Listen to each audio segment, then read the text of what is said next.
দেশের সংবিধান প্রত্যেকটি নাগরিককে সমান অধিকার দিয়েছে, তাই সংখ্যালঘু বা সংখ্যাগুরু বলে কোনো ধরনের বৈষম্যের সুযোগ নেই বলে জানিয়েছেন বিএনপির স্থায়ী কমিটির সদস্য আমির খসরু মাহমুদ চৌধুরী।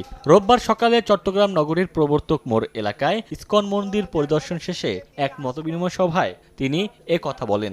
বাংলাদেশ জাতীয়তাবাদী দল সংখ্যালঘু বলে এই শব্দটা আমরা বিশ্বাস করি। বাংলাদেশের সংবিধান প্রত্যেকটি নাগরিককে সমান অধিকার দিচ্ছে, ধর্মীয়, সামাজিক, রাজনৈতিক, অর্থনৈতিক।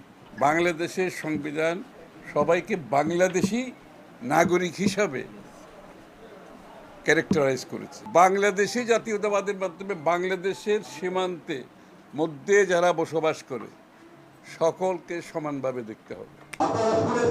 এদিকে ঝালকাঠির কাঠালিয়া উপজেলা পরিষদ অডিটোরিয়ামে মতবিনিময় সভা করেন বিএনপির কেন্দ্রীয় কমিটির ধর্ম বিষয়ক সম্পাদক মোহাম্মদ রফিকুল ইসলাম জামাল।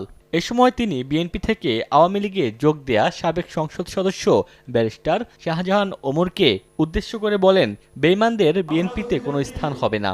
একই সঙ্গে বিএনপির যারা আওয়ামী লীগের পাতানো নির্বাচনে সহযোগিতা করেছেন তাদেরও দলে স্থান হবে না। 100% কপার কন্ডেন্সারে তৈরি ভিশন ফ্রিজ, তাই গুণে মানে অটুট থাকে বছরের পর বছর। 5ই জানুয়ারির নির্বাচনের পরে যারা ওই বিশ্বাসঘাতক মির্জাফর নেতার সাথে আওয়ামী লীগে জয়েন করে আমাদের নিরীহ মানুষের উপরে আরো বড় দানব হয়েছিলেন, তাদেরকেও আর বিএনপিতে চাই না। সাতক্ষীরায় শেখ হাসিনার গাড়িবহরে হামলার অভিযোগে দায়ের করা মামলায় অন্যায়ভাবে বিএনপি, যুবদল ও ছাত্রদলের নেতাকর্মীদের আসামি করা হয়। এ মামলায় বিএনপি ও এর অঙ্গ সংগঠনের 50 নেতাকর্মীকে বিভিন্ন মেয়াদে সাজা দেওয়া হয়। এর প্রতিবাদ ও বন্দীদের নিঃশর্ত মুক্তির দাবিতে বিক্ষোভ মিছিল ও অবস্থান কর্মসূচি পালন করেছেন বিএনপির নেতাকর্মীরা। এ সময় 5 দফা দাবি তুলে ধরেন তারা।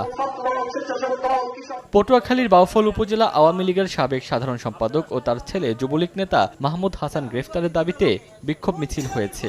এ সময় স্থানীয়দের পাশাপাশি অংশ নেন বিএনপির নেতাকর্মীরা। তারা অভিযোগ করে বলেন, আওয়ামী লীগের শাসনামলে বাপ ও ছেলের নির্যাতনে অনেকেই ঘরবাড়ি ছেড়ে নির্বাসিত হন। পাশাপাশি বিরোধী দলের বাড়িঘরে হামলা ভাঙচুরেরও অভিযোগ করেন তারা।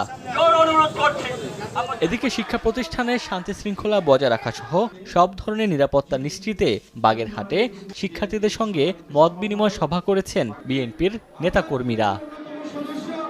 ওমর ফারুক, সময় সংবাদ।